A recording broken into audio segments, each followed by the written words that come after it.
Hi, this is Christina with Mom Moments. I want to share with you something that changed my parenting life forever, and it made me a lot more saner, and I knew I was doing the right thing for my kids. I saw a change in them, and that is the difference between having a power struggle with your kids or teaching them self-control.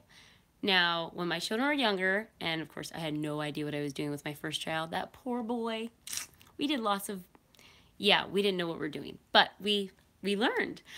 The thing that I will tell you changed my life the way I train instead of a power struggle is when I read a book. It's called No Greater Joy by Michael Pearl. I don't agree with everything about him, but I do like his style of training. It's just straightforward. The one thing I like is that he explains, and what I want to share with you is the difference between training your kid to have self-control or just forcing them not to do something. Like if I tell my son who threw a toy, you know what, you lost that toy for this long, and I put it on top of the fridge. Did I teach my child that there's a consequence for that? And are they learning self-control to wait for the turn with the toy again?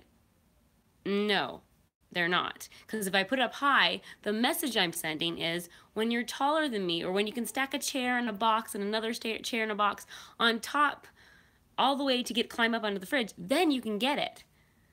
That's not teaching your kids self-control. I don't want to be in a power play with my child. I want them to know that I am their parent and I love them, and I am teaching them not to be a child forever, but an adult, a responsible gentleman, because I only have boys, godly man that is responsible for his action, and he's not entitled, and he doesn't give excuses for things that he does, and doesn't walk all over people just because I can now.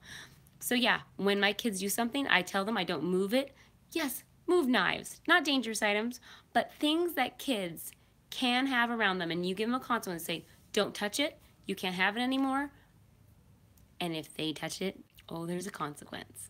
Just want to encourage you, teach them to have self-control, control over their own body, instead of putting things up and telling them that, look, you can have it when you can get past me.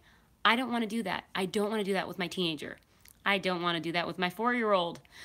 I don't close doors on them and force the door closed. I tell them, no, you go in there. If it's a timeout there, you close that door. If they slam it, you know what I've learned?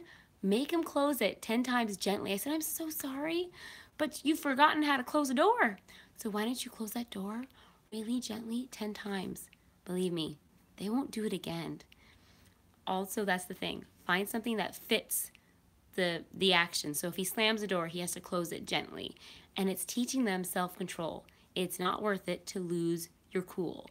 So for you mom and dads out there, for those moments when they are doing stuff wrong, remember it's a teaching moment, not just a stop that. You want them to learn from it. And I want to do less disciplining. That's the whole point. It's getting to a place where they know where the line is, and they know that there's a consequence.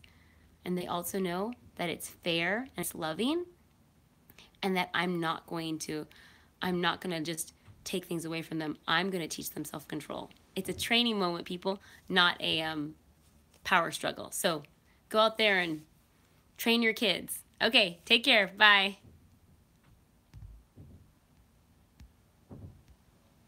I can't turn it off.